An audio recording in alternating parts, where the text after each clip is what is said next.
Saludos, saludos amigas y amigos de todo el territorio nacional. Buenas tardes, República Dominicana.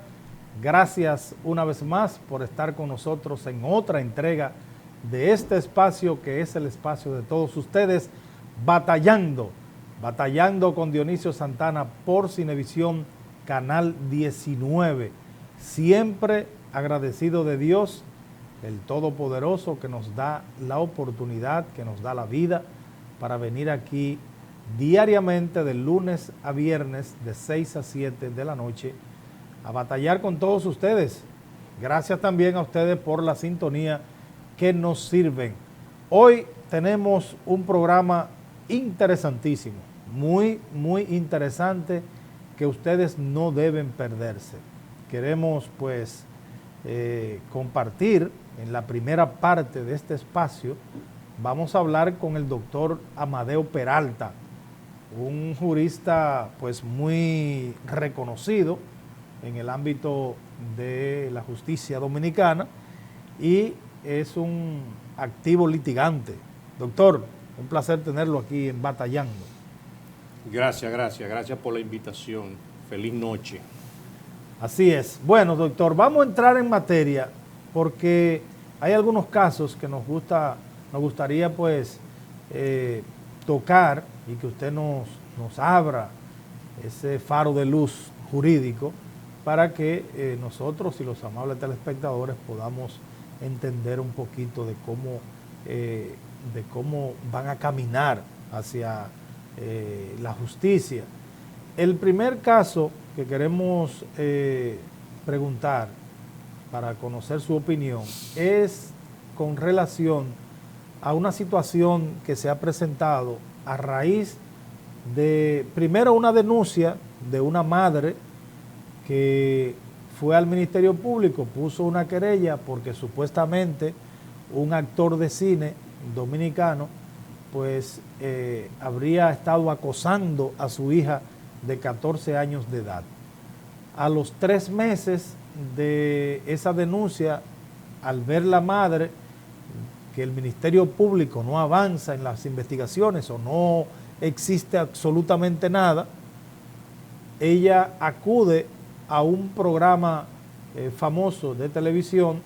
Me refiero al caso del programa El Informe con Alicia Ortega.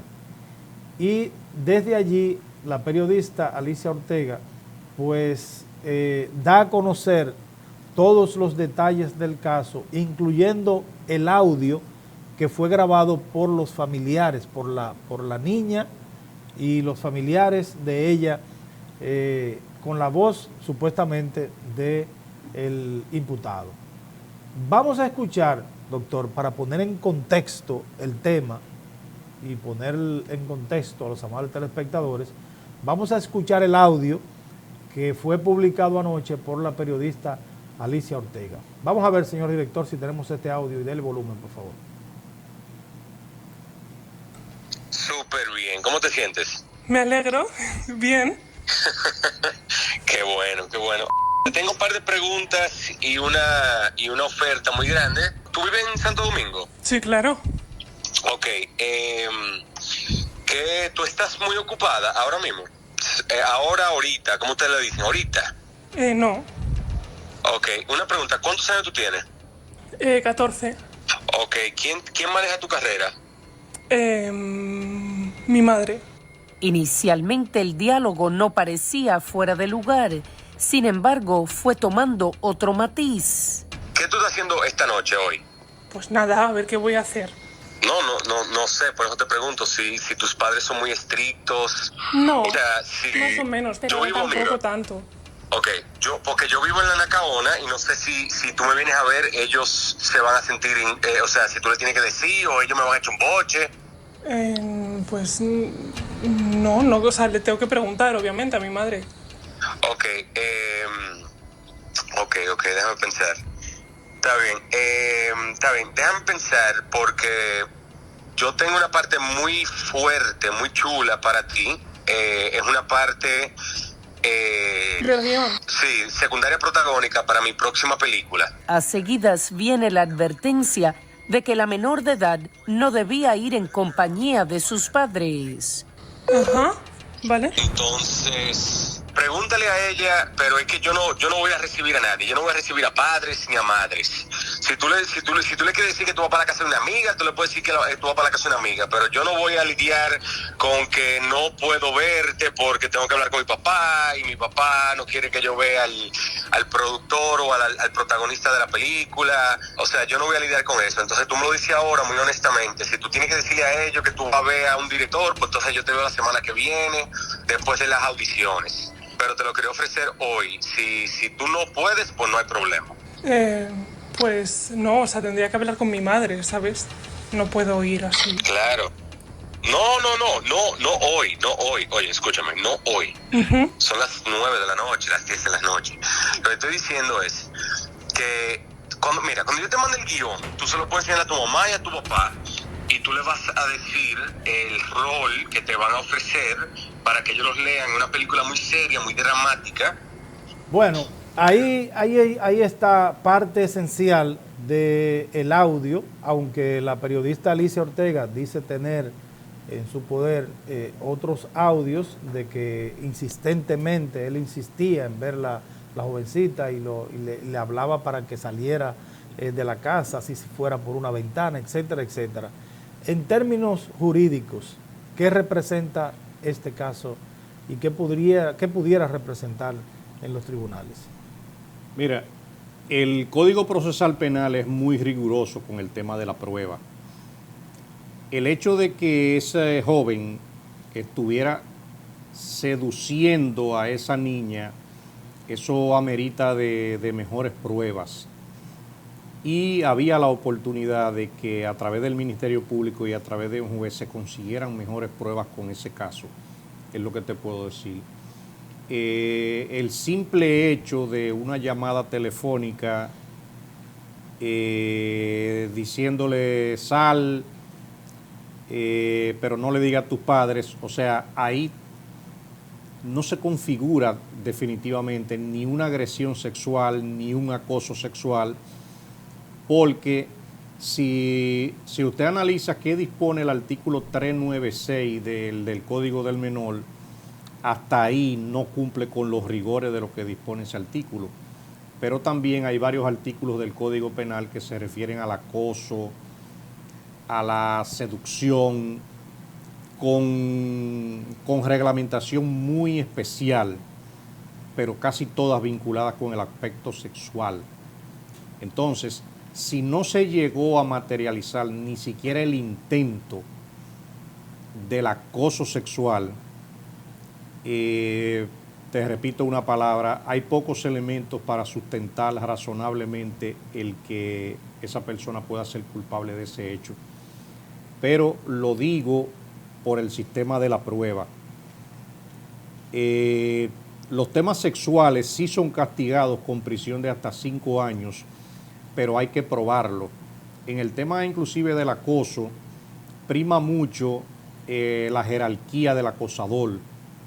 Cuando la ley se refiere a la jerarquía, se refiere a que la persona sea el jefe, el gerente, que tenga un grado de superioridad encima de una persona y que le meta presión para que realice algo a cambio de un beneficio. Entonces, en lo que hemos estado viendo ahí no se cumple ninguno de esos requisitos. Hay acoso sexual, hay agresión sexual. Entonces, por eso invito a cualquier televidente a que no se apresuren.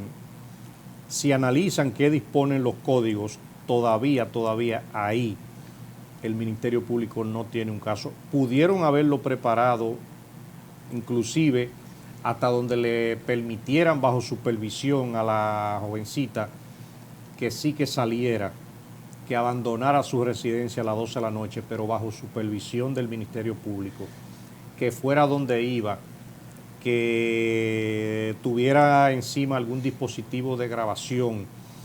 Y ahí, si se materializaba la agresión o el intento de violación o de estupro, ahí sí hubiese habido un caso. o si el joven, una vez la jovencita llegara a la casa, le daba alguna sustancia alucinógena. Todo eso podía ser controlado por el Ministerio Público. O sea que pudo entonces el Ministerio Público tener el suficiente tiempo, el suficiente espacio para construir una teoría de un caso contundente. Claro que sí, pero para que el Ministerio Público lo haga, tenían que haberle llevado el caso prácticamente desde el inicio. Bueno, según la madre de la jovencita, donde primero fue al Ministerio Público a poner la denuncia, y 3 meses después es que ellos, al ver que el Ministerio Público no hace ninguna indagatoria y no conocen nada del avance del caso, pues acuden entonces a la televisión, acuden a este medio de comunicación. Al final de cuentas habría que confirmar con el Ministerio Público qué ha hecho y si tiene o no tiene caso, pero le dije algo de manera inicial. El sistema de la prueba en el Código Procesal Penal es muy riguroso.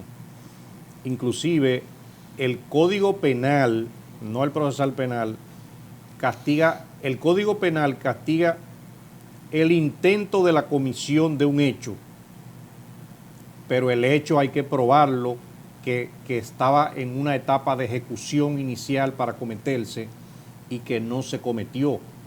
Entonces, por eso fue que yo dije anteriormente, bajo supervisión del Ministerio Público, podían permitirle a la niña que abandonara la casa en cualquier momento donde él se lo requería, y ahí podían tener pruebas más fehacientes de cualquier cosa que estuviera pasando. Doctor, este audio que tiene la familia, que evidentemente es una familia con cultura europea, y en Europa, específicamente pues en España, se utiliza mucho de que los menores se le conceden aplicaciones desde sus padres, se le conceden aplicaciones para grabar cualquier tipo de conversación que no sea que sea sospechosa, conversaciones sospechosas, y eso también puede utilizarse como prueba en los tribunales. En el caso de la República Dominicana, el Ministerio Público no pudiese utilizar ese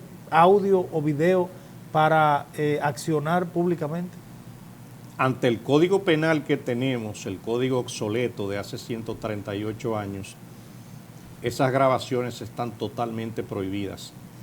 A una persona inclusive que grabe de manera inconsulta una llamada y la publique, puede tener serios problemas frente al Código Penal. Yo de hecho siempre aprovecho la invitación al programa para decir, el Código Penal dominicano se ha quedado tan atrasado, tan obsoleto en materia de persecución y de investigación del crimen, que está permitiendo que muchas situaciones queden impunes. Ahí hay un ejemplo. En ese caso, por lo que yo he visto, ahí no hay caso, porque no permitieron que se ejecutara más fehacientemente, aunque sea el intento. Y para usted, amigo televidente, que muchas veces intenta ser fiscal o intenta ser juez sin saber de la ley, lo que nosotros estamos diciendo es que esa persona pudieron haberlo procesado, pero con mejores elementos de prueba. No con el inicio del caso, en donde en el país ni siquiera se hace pruebas de voz para determinar si la voz que hay en una grabación pertenece o no pertenece a fulano. Aquí ni siquiera existen ese tipo de mecanismos. Eso dificulta la investigación criminal.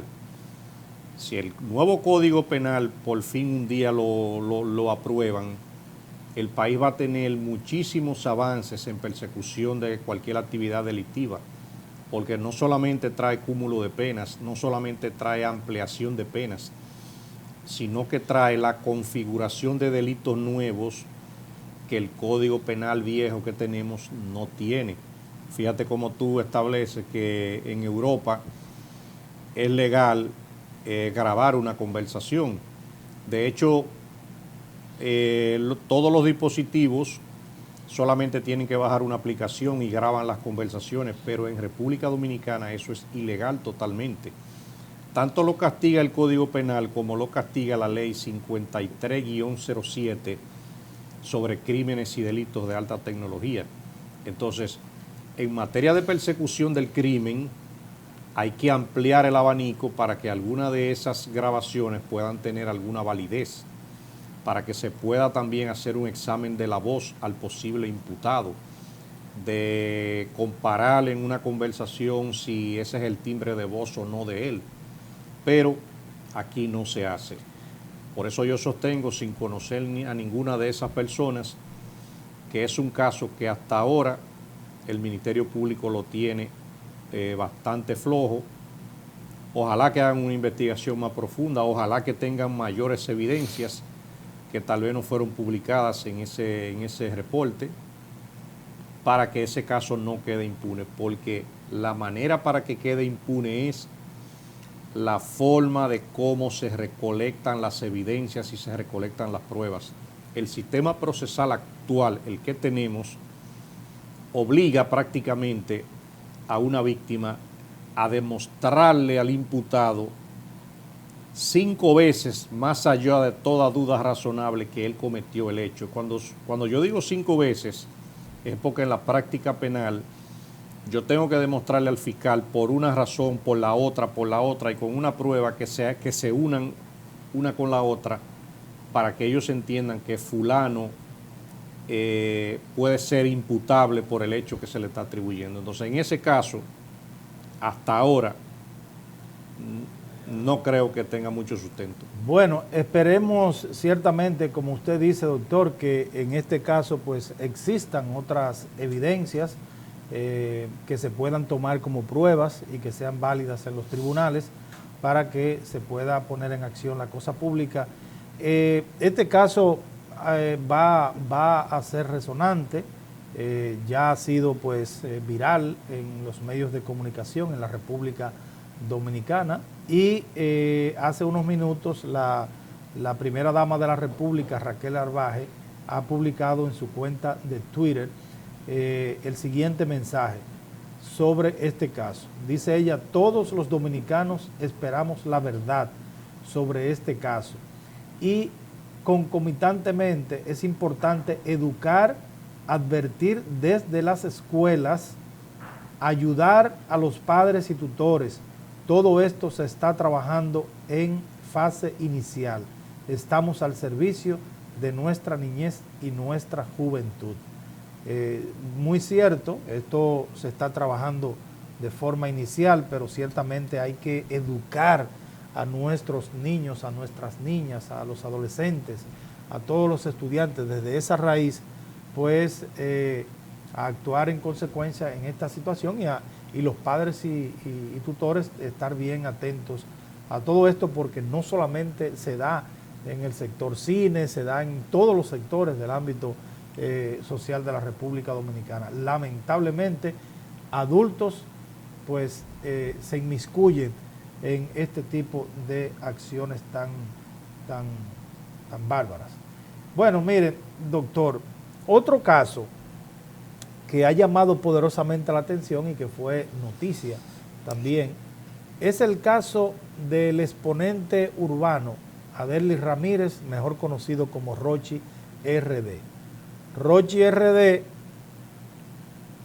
lo imputan en un caso de violación de una menor de edad y el Ministerio Público presenta el caso y lo envían 3 meses, con una medida de coerción de 3 meses de prisión a la cárcel de Najayo Hombres. Videos con la jovencita, con la niña, videos incluso utilizando estupefacientes, drogas, etcétera, etcétera, etcétera. El fin es que a los 3 meses, después de habérsele negado la libertad condicional varias veces, pues un tribunal decide variar la medida, pero esa medida se varió bajo el argumento de que los abogados dijeron que Rochi RD estaba enfermo y que no podía recibir atenciones médicas en las condiciones en que se encontraba en la cárcel, en la prisión. El tribunal decide variar la medida y lo pone en libertad, con presentación periódica. Pero justo el día después, cuando Rochi RD sale de la cárcel, ya Rochi está en una fiesta y tiene la agenda llena para todo este mes. Incluso se ufana en decir que él está cobrando $60,000 por cada fiesta. ¿Qué pasa aquí, doctor? Ese caso, el Ministerio Público, si decide, con todas las pruebas que han salido en los medios de comunicación sobre las actividades artísticas, puede solicitarle también al juez que conoce, el juez control de ese caso, la nueva variación de la medida, porque al final de cuentas eso es una burla que ha sucedido contra el sistema y con la sociedad. Y fíjate cómo habían tantas personas intentando defender esas acciones. ¿No? Un meeting. Un meeting. Y lo lograron a través de que él estaba hasta vomitando la sangre en la cárcel de Najayo y que estaba grave, en una inclusive, no sé si fue cierto, se dijo que lo habían sacado de emergencia a una clínica. Sí, cosa que la clínica lo desmintió. Exacto. O sea que no fue cierto.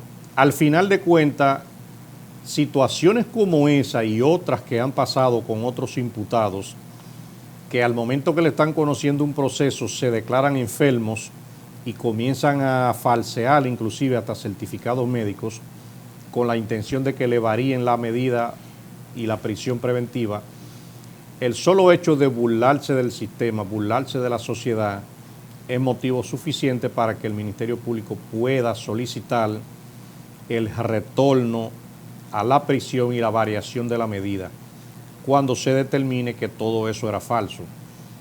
El caso de Rochi es un caso inclusive que sí el Código del Menor en su artículo 396 a capite C le tiene una respuesta, y es cuando ahí se comete abuso sexual. ¿Qué es el abuso sexual en el Código del Menor? Es cuando un adulto sostiene relaciones sexuales con una menor y prácticamente la ley entiende que está cometiendo un abuso sexual, porque la ley entiende que la menor no tiene discernimiento, no tiene conciencia de lo que está haciendo, no puede decidir entre sí o no. Y es bueno también que el país sepa que no importa si una menor dice yo lo hice de manera voluntaria, que el caso es el mismo, la ley castiga al adulto.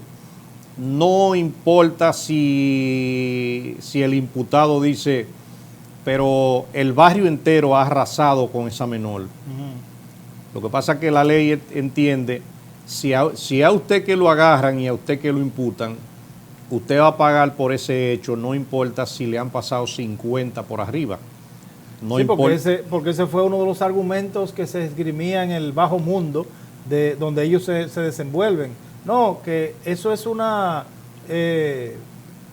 Iben caliente, que es esto, que aquello, que tiene muchas millas, etcétera, etcétera. Exacto, pero el Código del Menor, cuando entró al sistema procesal penal, vino a tratar de regular esa situación y otras con el tema de los menores. Yo les recuerdo a muchas personas, posiblemente que pasen de 60 o de 70 años, que estén viendo el programa, en los campos en la República Dominicana, una niña muchas veces no la dejaban que llegara a los 14 años sin que se la llevaran. O sea, la gente conoce ese término. Sí. A fulana se la llevaron, pero tenía 14 años, posiblemente no sabía ni bañarse bien, no sabía hacer nada, ni con 14, ni con 15, ni con 16, ni con 17. Y los padres consentían eso. Entonces, hay padres también que consentían eso, y habían padres en los campos que hasta les regalaban un juego de habitación, les regalaban una nevera, cualquier cosa, y ya ellos dejaban eso así. El Código del Menor vino a regular eso, y cuando la ley ha encontrado que padres tenían conocimiento de que la menor estaba conviviendo sexualmente con un adulto, hasta a esa persona le han pedido medida de coerción. Hay un caso, sucedió en Santiago Rodríguez, donde una menor tenía amores con el alcalde de una comunidad en Santiago Rodríguez y desde la alcaldía le pasaban un sueldo al papá de la muchacha. Entonces el papá consentía eso. ¿Qué hizo el Ministerio Público? Le pidió medida de coerción al padre por cómplice del delito de abuso sexual y al alcalde de esa comunidad también le pidieron medida de coerción y ambos estuvieron en la cárcel pública de Santiago Rodríguez por bastante tiempo. Luego el Ministerio Público depositó acusación y al final de cuentas no sé en qué quedó ese caso, pero ese caso se ha estado repitiendo ya con menos intensidad de cuando se cometía hace años atrás, porque el código quiere regular el desarrollo psicosocial, el que los niños puedan estudiar. Imagínese el hecho de que cuando una niña con 14, con 15 años, inclusive salía ya embarazada, ahí mismo estaba atrofiado hasta sus estudios. Sí. En los colegios y en la escuela pública ya no la aceptaban porque estaba embarazada, porque era un mal ejemplo para las otras niñas. Y de ahí ella tenía que esperar 9 meses, tenía que esperar después de dar a luz, y cuando viene a ver volvía y salía embarazada. Y al final de cuentas hay mujeres en el campo que se le atrofió su futuro porque no pudieron ni siquiera hacer el 8º curso, porque los hombres no respetaban a las menores. En este caso de Rochi y en varios casos, usted tiene ahí a Pablo Ross, usted tiene ahí el caso de Domi Santana, entre muchísimos casos donde se cometieron violaciones o agresiones sexuales contra menores, el Código del Menor sí le tenía una respuesta. Porque el Código, como yo le dije al inicio de la conversación, el Código castiga cada paso, cada acción que se cometa, si se cometió o no se cometió. En el caso, por ejemplo, de Pablo Ross, el Ministerio Público determinó la comisión de los hechos y lo comprobó también a través de una supervisión con autorización del juez, y por eso fue condenado a una pena tan severa, lo mismo que a Domi Santana. Doctor, otro caso, y antes de irnos a la pausa, pues es un caso también que tiene ribetes muy raros, y a veces incluso uno escucha a personas hablar que si el código castiga esto, que si es culpable o no es culpable. Una jovencita va conduciendo a alta velocidad, incluso en un giro temerario. Se ha comprobado que la joven no tenía licencia, que lo más probable es que haya tenido un permiso de aprendizaje, pero iba conduciendo sola. Y la ley establece en esos casos que una persona con un permiso de aprendizaje tiene que siempre ir acompañado con un adulto que tenga su licencia vigente. Pero hace este giro, ¿verdad? Y encuentra a unas personas jugando en la calle y lo arrolla, lo atropella. De esas personas hay fallecidos. ¿Qué pena? ¿Cuáles son las consecuencias jurídicas que esto atrae? Si es culpable, si no es culpable. Sí, en ese caso que sucedió en María Auxiliadora, en el Distrito Nacional, hay algunas personas que han establecido también responsabilidad por parte de los que son víctimas porque estaban jugando en la calle. Yo le puedo decir que en relación a eso, la ley 63-17 sobre tránsito y movilidad se quedó oscura y no castiga. No lo castiga el que está en la calle, ¿no? El hecho de que una persona esté en la calle jugando. Sí. Lógicamente es una imprudencia. Nosotros en este momento estamos hablando de ley y qué dispone la ley y qué no dispone.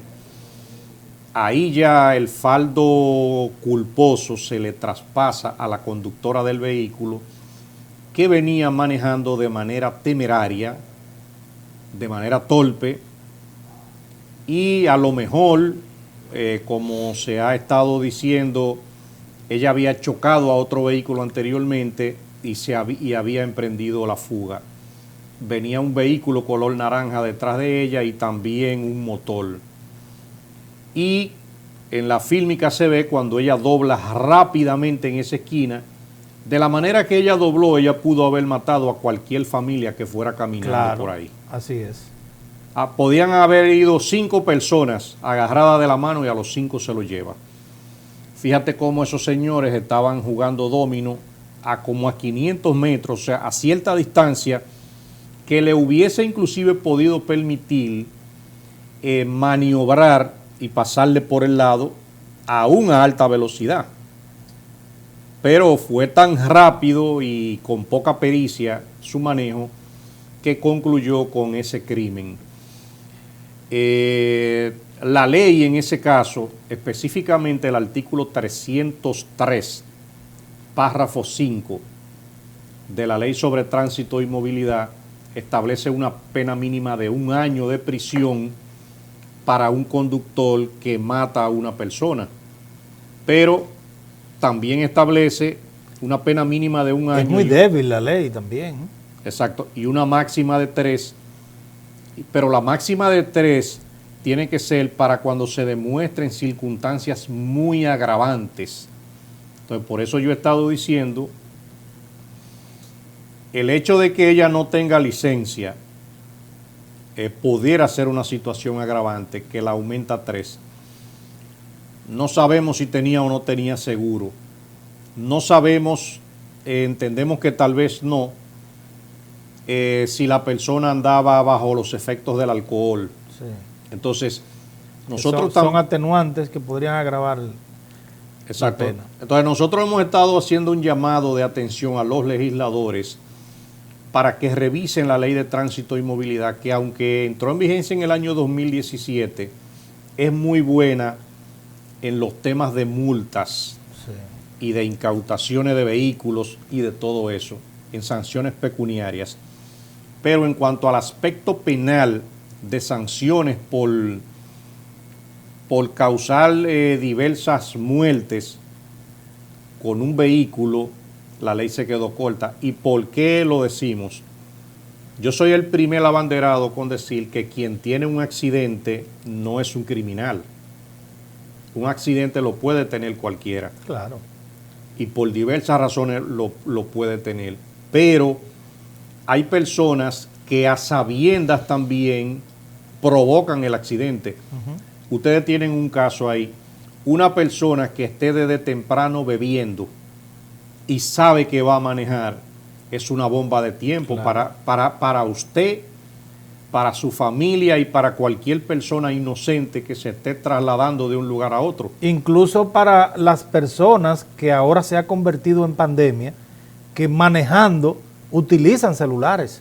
Incluso muchos van no solamente hablando por el celular, sino mirando imágenes. Algo peligrosísimo.